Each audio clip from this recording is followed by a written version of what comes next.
Bismillah, walhamdulillah, wa salatu wa salam ala Sayyidina Rasulullah. Today, I'm going to speak about artificial intelligence, or AI, and how Muslims are supposed to use it, how they can or they can't use it, how we look at it through an Islamic lens, and how we use past examples like with the internet or the TV or the radio, mic, things like this. What happened when they first were introduced, and what the scholars and what we did with them, and how we can do similar with AI, using it to benefit us rather than the opposite. I'll be doing this through a few Quran verses, hadith, few examples, and then also looking at a variety of modern day scholars from various different backgrounds and how they have already started speaking about AI and how it can be dangerous, but it can also be positive for Muslims and for generally for people. The Quran says the truth inevitably triumphs over falsehood. In Surah Al-Isra, the truth has come and falsehood has vanished. Instead, falsehood is bound to vanish. It is characterized truth as permanent and beneficial, with falsehood is fleeting, likened to worthless foam that is cast away. And declare the truth has come and falsehood has vanished. Indeed, falsehood is bound to vanish. That's Surah Al-Isra, verse 81. Surah Anbiya, verse 18. In fact, we hurl the truth against falsehood, leaving it crushed, and it quickly vanishes. Surah Al-Ra'd, verse 17, uses an example of flowing water and metalwork, and when falsehood is cast away and truth is remain, we see in the metal what happens to the metal when there's water, and what is left over and what goes away. Surah Baqarah, the last one that I would use, verse 42, and do not mix the truth with falsehood or conceal the truth while you know it. And just before I continue, do not conceal the truth whilst you know it. The prophets, all of them, they come to make the truth apparent and remove falsehood. And they do not do kitman of ilm, which is hiding it or concealing it. Whilst they know the truth, they will not hide it from the people. Like many people say about the prophets, whether it's certain Muslim sects, which I won't name, or the non-Muslims, they like to say. A condition of a prophet and what a prophet does, one of the things is they do not hide knowledge, and they do not mix truth and falsehood. So whatever they say, there is truth, and there's no, they were hiding this and you weren't told about it, or they were hiding this and we only know about it because it's hidden and it was only given to certain people and nobody else knows about it, because prophets are told and commanded to let truth be known. Truth is, or haqq, is something that is paired with falsehood always, because we are told to make the truth apparent, just like the prophets make the truth apparent, at the same time removing falsehood. Because I can tell you, or someone can tell you the truth about something, but if somebody else is telling you the falsehood, then at some point you may even start believing the falsehood, or you might start questioning it. So it's all good telling the truth, but at the same time you're supposed to remove the falsehood.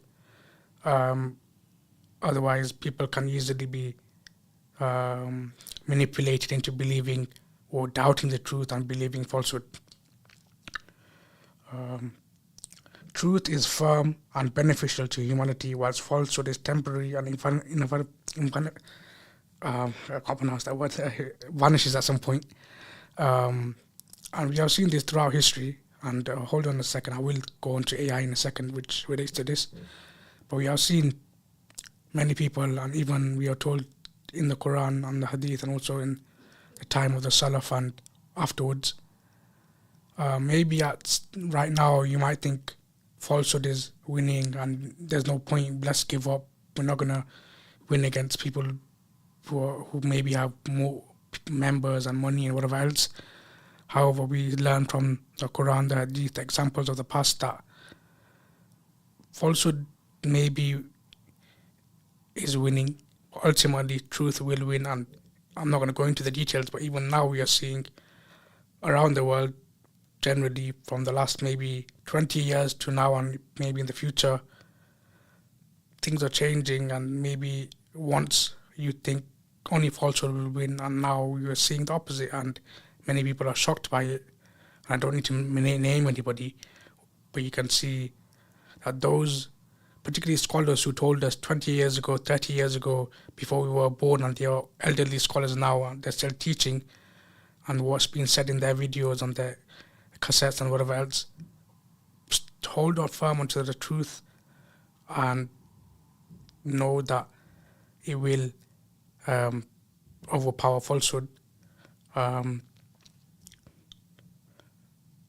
we know from examples, and we know that Allah tells us, and that, and I mentioned last week as well, that two things: you're supposed to be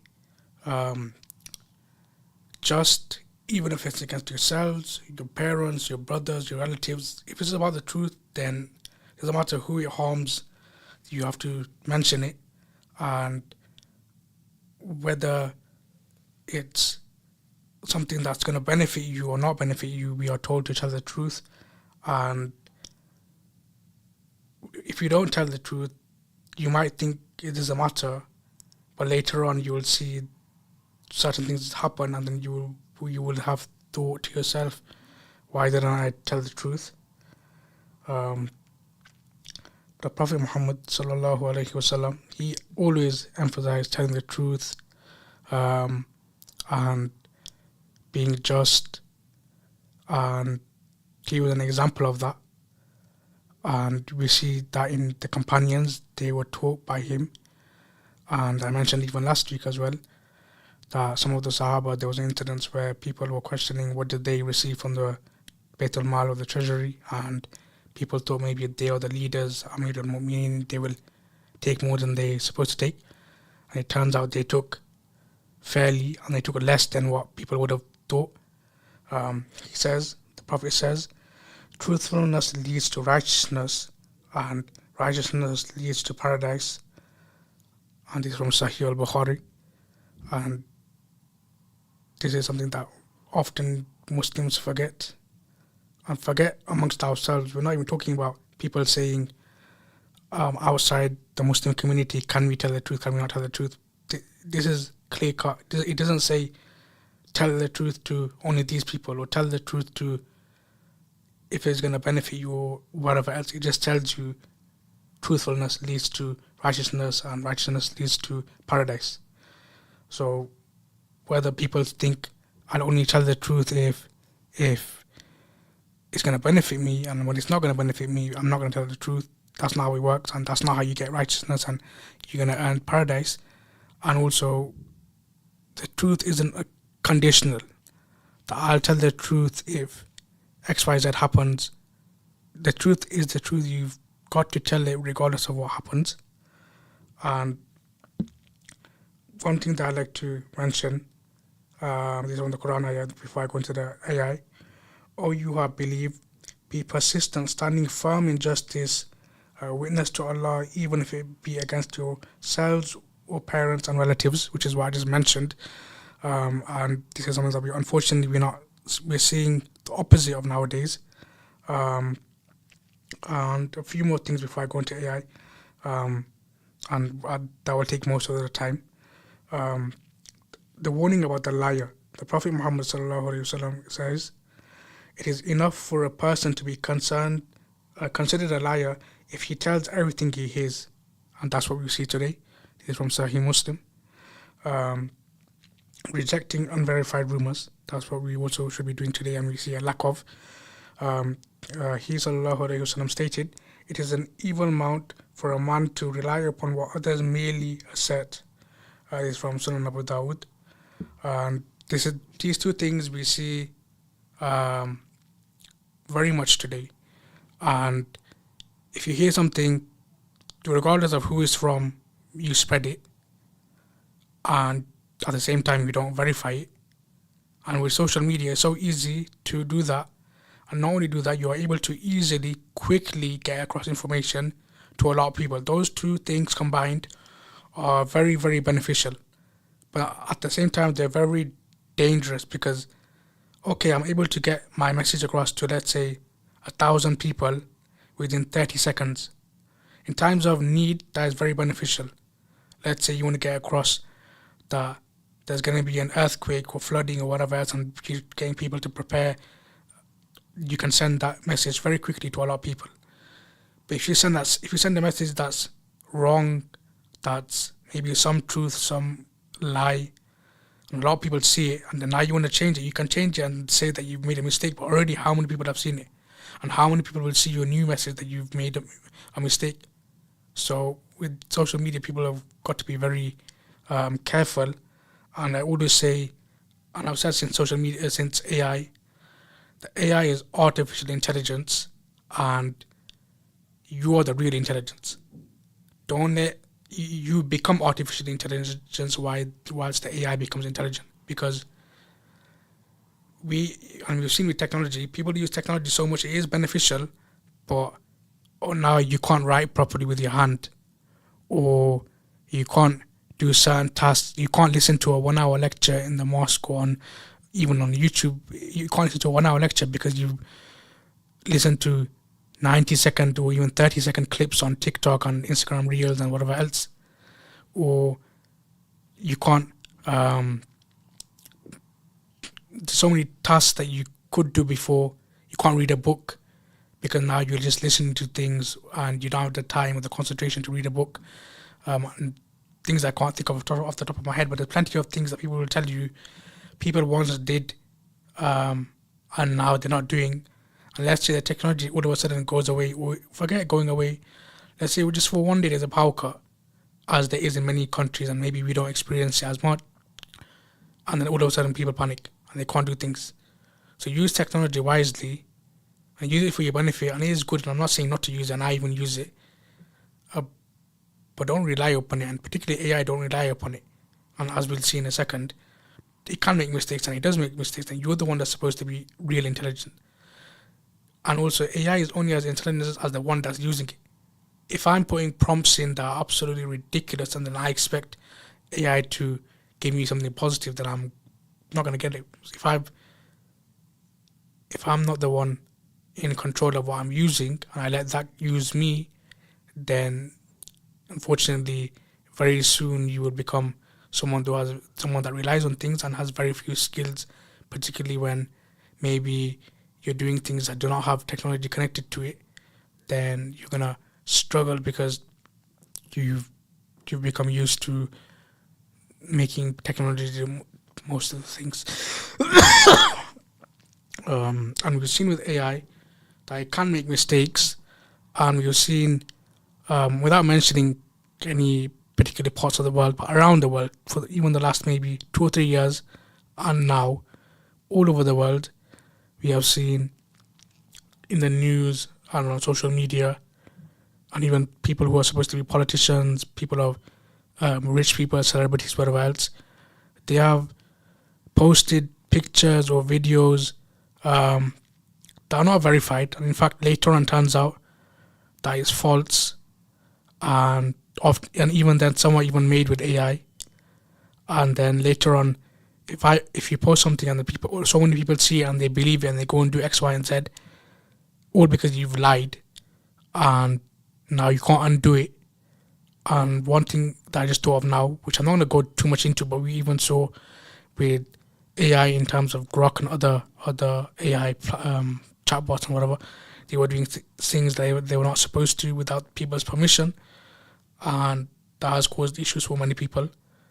And we are seeing people using AI for the wrong reasons. And like I keep saying, I've said in the past, technology is a tool, just like money and everything else.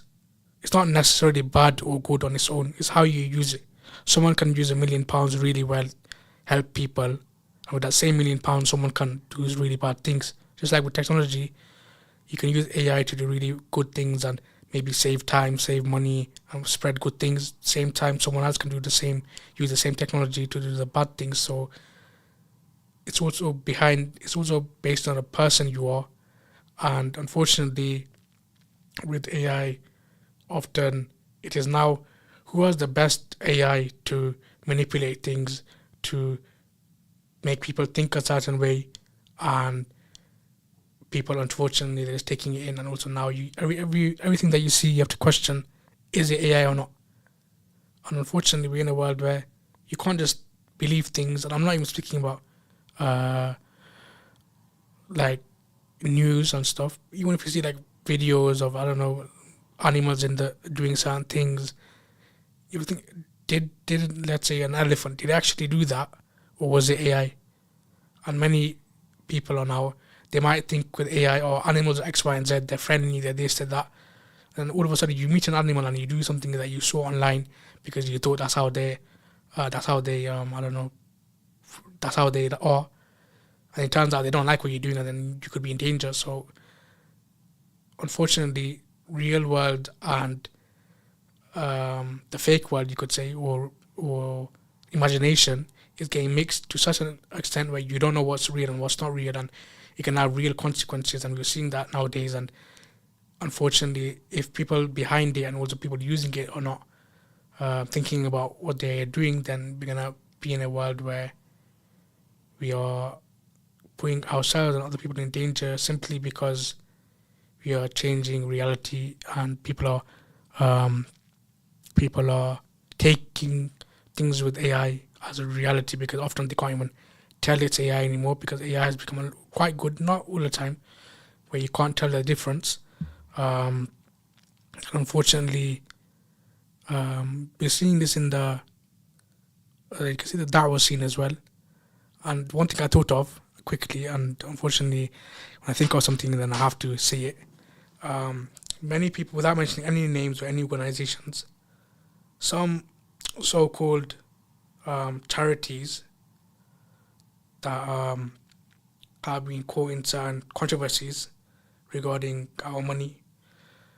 Without going into that, I'm going to say they have been proven that some of the clips that they have used is literally been completely 100% AI. And it's not a lie, it's been on the news.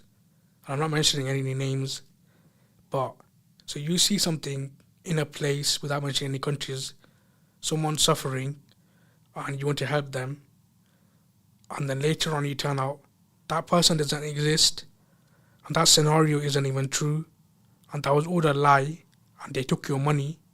How would that make you feel? People are already not trusting charities anymore because of certain reasons I won't go into. But unfortunately, AI is the next thing that's going to affect this sector and other sectors. Because for things like this, all you have to do is use real people. There are real people that are suffering. If they're okay with it being in the video, then go ahead. But unfortunately, people are using AI and exaggerating things, and people are losing trust, whether it's the charity sector, whether it's entertainment, even entertainment. People are upset that people are losing jobs because people want to use AI instead of real people, and it's having an impact on people who observe these, watch these things, but also people are losing jobs because now AI does it just as well, if not better, and costs less. So why should we hire someone else? Like even me right now, like let's say this time next year in Ramadan, why should I come and do it again? If like someone, the people behind the radio station could think, why should we get someone like me when we can just get AI to do it, for example? So unfortunately, people can think about saving money and time, which is good, and we need to save money and time, and these are some of the things that we value a lot. But at the same time, do we want to remove the human connection? And just before I go into the specifics of AI in Islam, I'll give one example. And I've just started my very, very beginning studies of Hadith, and anybody who's a student of Hadith, in terms of they've studied a curriculum for however many years, and now they want to specialize in Hadith, like say tahassus for Hadith or something like this, or even if you're not specializing, you're just interested in it. We know that we preserve the chains of narration and the text. So the sanad and the matan. We preserve them both. We need both of them to be reliable. I'm not going to go into can you use X, Y, and Z chains and all of that stuff. That's what someone else has to do. But when you think that technology is going to do everything, and this is even before AI, we're not going to speak about AI at the moment. I'll speak about it in a couple of minutes. That there was I'm sure many people of students of Hadith know this example, and I can't remember the exact example, really understand it. That there's a muhaddith, quite famous muhaddith, expert in Hadith, and teacher of Hadith in Al-Azhar. And he was teaching his group of students of Hadith, and nowadays it's easier. You got something like Maktaba Shamila to look into to find things for you. So even then, you don't have to necessarily look into the books and whatever else. But even then, the Sheikh asked the students, go and find me all the Hadith that uses, let's say, Abu Hurairah radiallahu anh. This is not the example, I'm just using that name. So the students went and looked, and let's say they found 10 Hadith. It's not, I'm just giving a number, 10 Hadith that Abu Hurairah radiallahu anh narrated on this specific topic. They found 10 using Maktaba Shamila. Now the Shaykh said that, do you know Abu Hurairah radiallahu anh is also known as a certain other name. I can't remember the name, but he's known by another name. But Maktaba Shamila didn't know that. AI doesn't know that. Only the Hadith scholars know that, who studied Hadith for 20, 30, 40 years. They will know that these companions are known by these names, these narrators are known by these names. So when I'm looking for this report or this individual, I'll look like this. So the Shaykh was telling the students that I didn't use technology, and I've let you use technology because you're relying upon it, and you've used the technology, and it's supposed to be really good, and it is good in certain ways. It does save time and help people and help scholars, but he didn't know that this companion has known by other names. So you found 10 reports of this companion, but in here there's 5 more reports with his other name or other kunya that people use. So you found 10, I found 15. And why have I found 15? Because I'm looking directly in the books. I have knowledge of names as well, not just the chains and the text. I have knowledge of names that each companion or each narrator is known by XYZ names, whilst your Maktaba Shamila did not know that. And I'm sure other people more better will be able to explain them better, but this is one example in studying Hadith that you can use all the technology you like, but only a seasoned scholar who's studied for a very long time, who's been teaching for a very long time, will be able to know certain things that your AI, your Maktaba Shamila, any technology will not be able to necessarily know that. And I will go into that now, why technology and AI is something that you shouldn't be relying upon. And I will use examples from a variety of different scholars from different backgrounds. And you can find the examples online. It's in videos online. And just go upon it. And some scholars you might not want to agree with because they might belong to certain sects. That's your choice. I'm just giving you the examples of them. We've got the Hanafi Faqih of Britain, Dr. Sheikh Allama Mufti Manawaratik. He's a very experienced Mufti, and I've looked through some of his works, and so even his PhD, which is available online, is very thorough on necessity in Hanafi fiqh. He gave a very wrong fatwa, which you can find online, whether you like him or not. I'd say the fatwa stands, and people from all backgrounds would agree with his fatwa. It's available, I think, on Nottingham Central Mosque or something like that.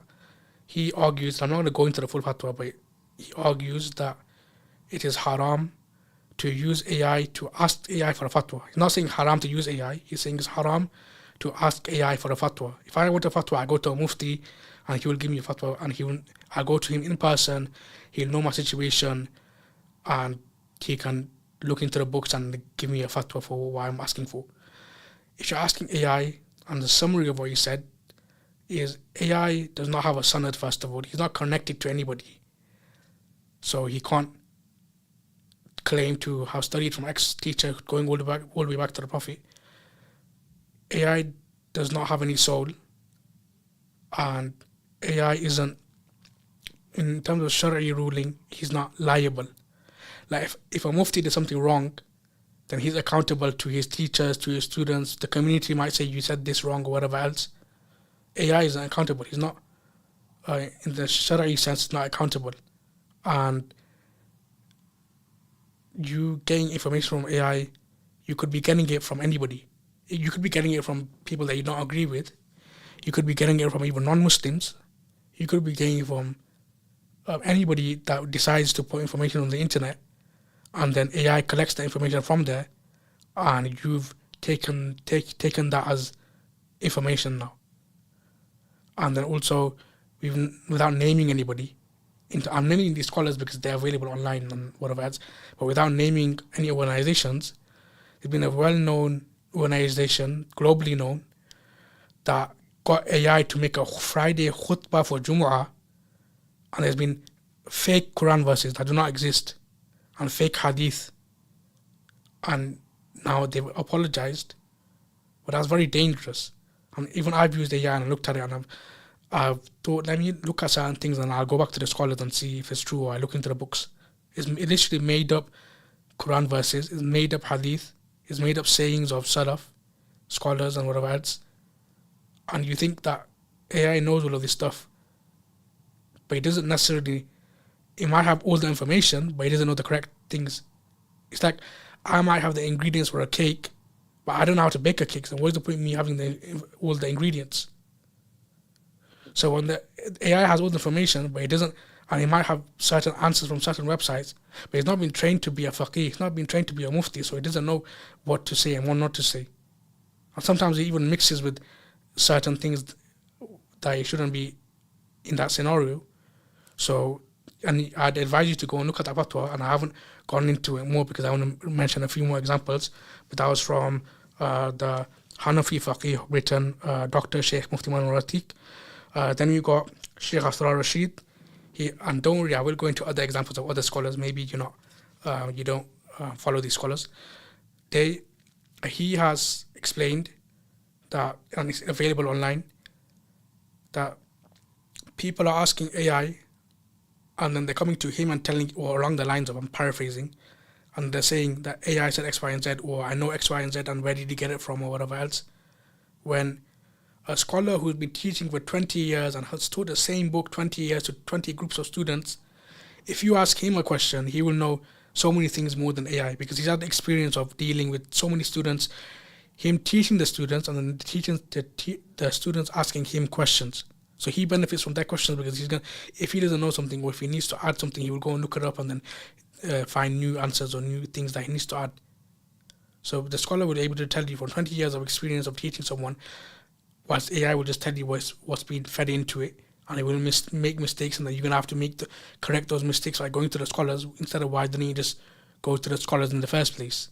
Like there is a room for AI. You can use it to for benefit in terms of maybe admin or saving time or general queries. And even then, before I forget, anything you ask AI, always go back to the scholars. Like even if you're gonna ask, is bacon haram? We know bacon is haram for Muslims, but even then, to make the point that I'd still go and ask a scholar. AI said bacon is haram. Is bacon haram? Like we know it's haram, but I'm giving the example to show you. If you ask AI something, then don't just take it. Go to the scholars and say, whether I should or shouldn't be using AI. I used it and it told me this. Is this correct? So that was Sheikh Asrar Rashid.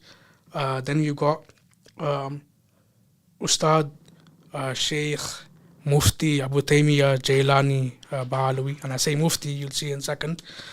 The Sheikh recently, and there is a video, the Sheikh is doing, I believe, a master's or a PhD, I can't remember which one, but he's done his undergraduate at Medina University, I believe.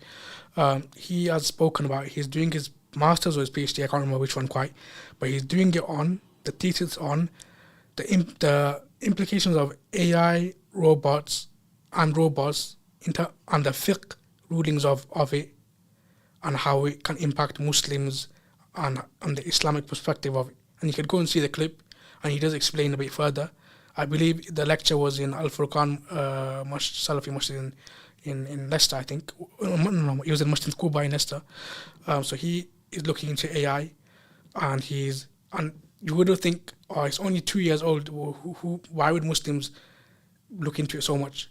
Because it affects us a lot, and Muslims are using it, and it's become so popular that now someone is doing a PhD or a master's in Medina University. So it definitely matters, and I look forward to when the thesis is finished to have a read of it, or to see what conclusions he makes.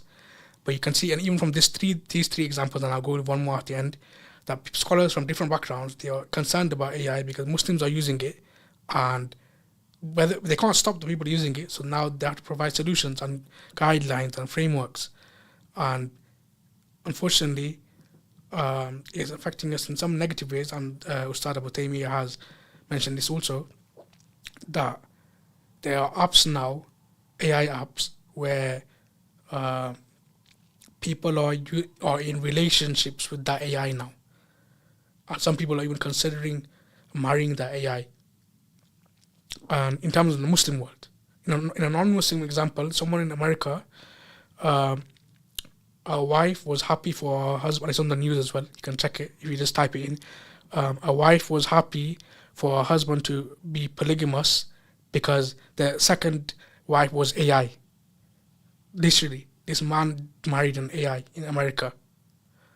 So this is the way we're going. And Ustad Abu Taymiyyah mentions that Muslims particularly are looking to have relationships with this AI, and they're having conversations with their, like, their wife or their girlfriend or whatever, and they're being intimate with it in terms of, obviously not physically, and they're treating it like it's their partner, and they're talking to you all the time, and people are even considering marrying it.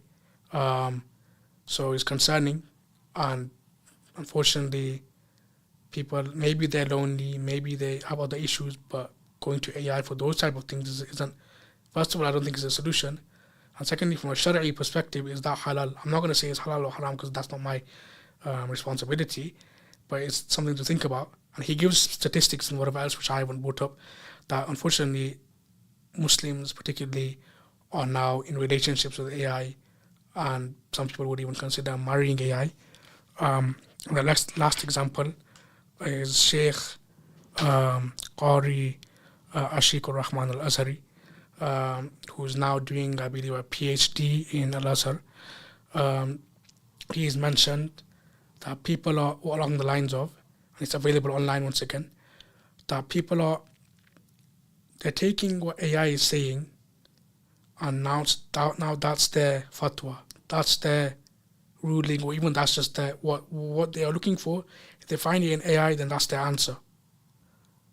And we know AI can be wrong, and I will just mention all the other things.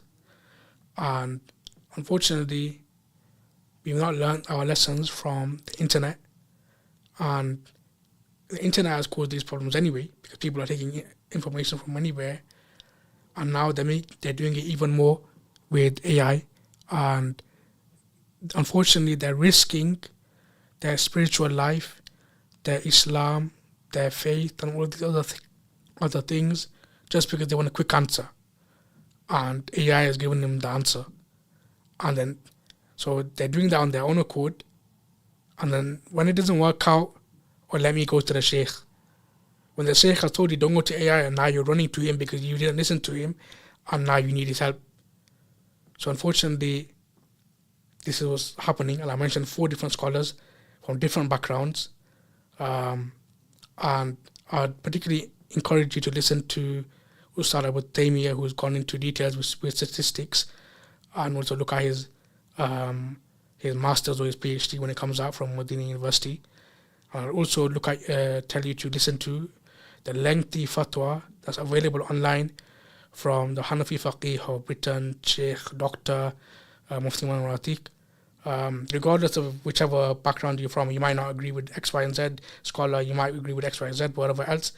But I'm telling you, from listening to both of them and others, from different people that I might agree with and I might not agree with, that what they have said is correct, and it should be concerning to us that they have to tell us these things, because Muslims are going to AI for answers when they shouldn't be. And then to make it worse, they don't listen to the scholars, they go to AI for the answers, and then now they have to go to the scholars, humiliated in a sense that, oh, I'm sorry, I didn't listen to you, Sheikh, but now I have to come to you to fix my problem because I used AI. And unfortunately, one thing that I want to quickly say is, and though I don't know it personally because I wasn't born then, but people who are elder in the community, they will know, we're not even talking about the internet or even the TV or even photography. We're not talking about those things. We're talking about just the microphone. Like I'm speaking to the microphone now. The scholars of the Haramain and other scholars, they were hesitant to use the microphone for salah, for prayer, for namaz.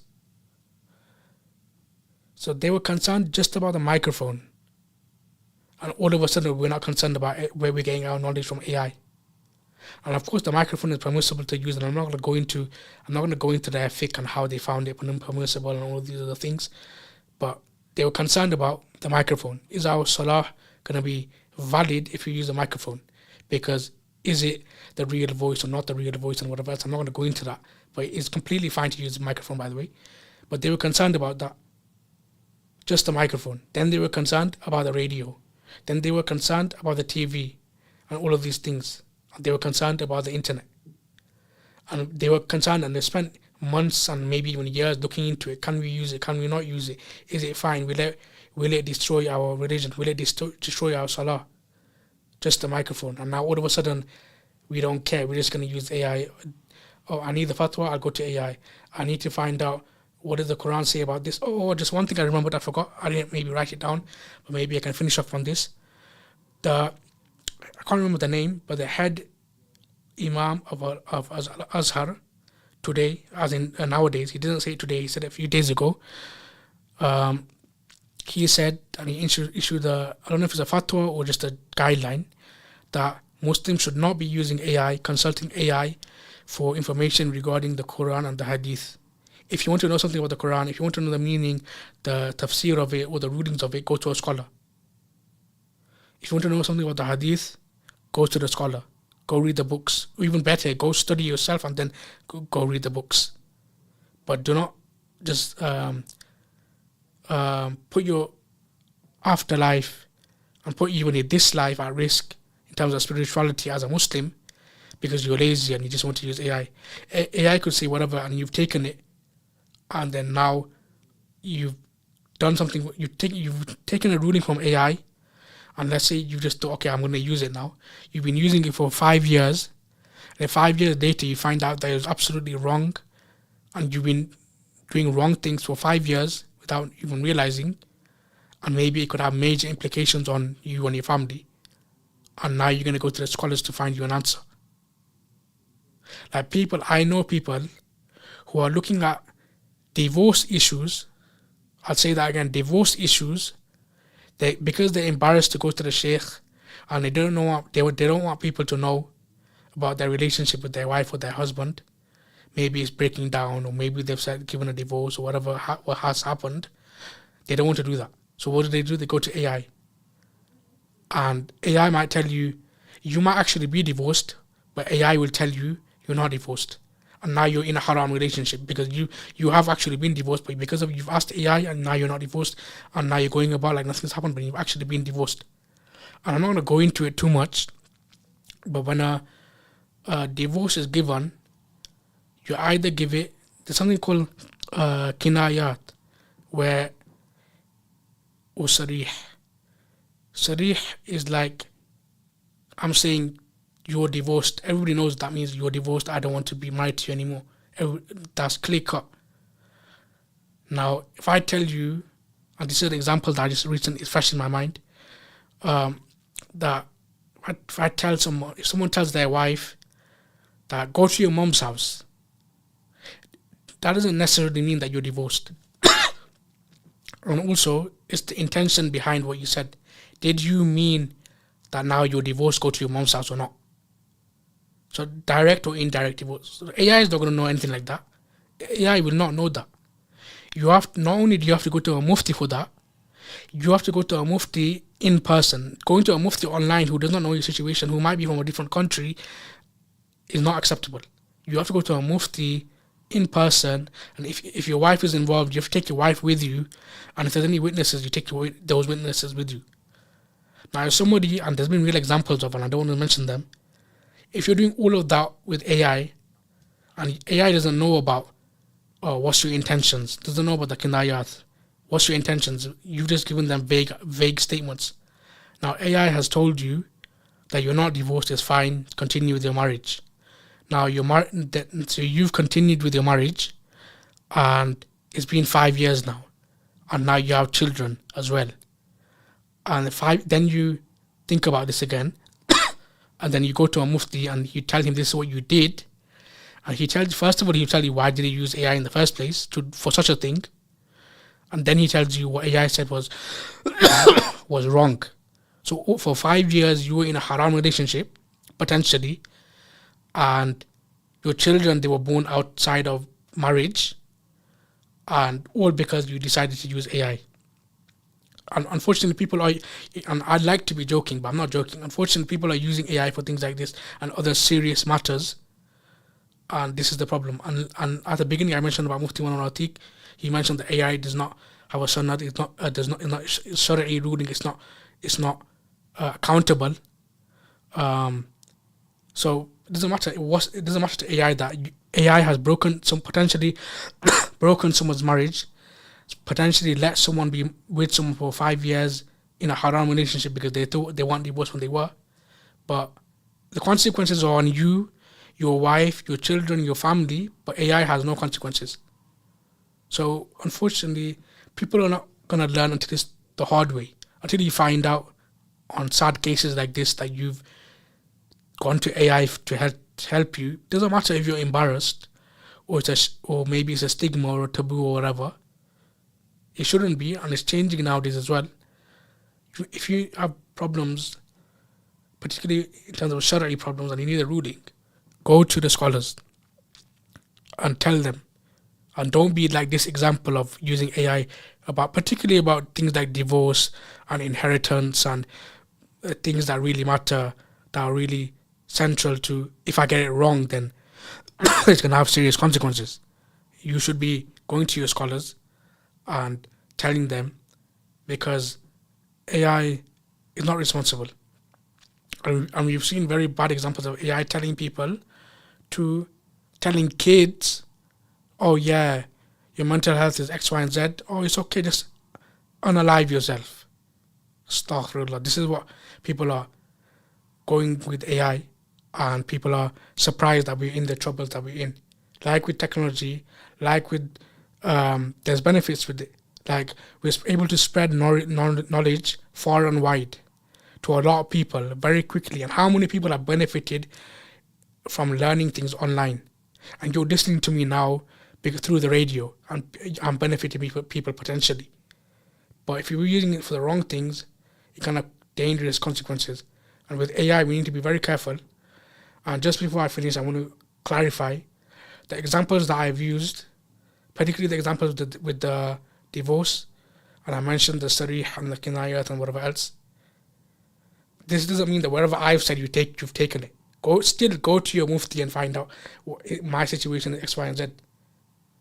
So go be cautious in this time of AI where it's easy to get information and you can quickly get an answer, but the consequences can be devastating. So instead of finding shortcuts with technology and AI and whatever else, the takeaway message is use AI to your benefit, like you have done with the internet, like you have done with technology, smartphones or whatever else, but use it wisely, use it with knowledge, and always, no matter how advanced AI is, always go back to the scholars and go back to the books, because you don't want to be in 5 years' time finding out that you made a serious mistake because you decided that you're gonna get your answers from AI, and then now you've decided that 5 years later you want to actually be serious, and then now you found out that something is wrong and you can't do anything about it. So my takeaway message is use AI well to benefit people, to save time, to save money, like you have done with the internet and TV and everything else, but don't rely upon it and don't become artificial.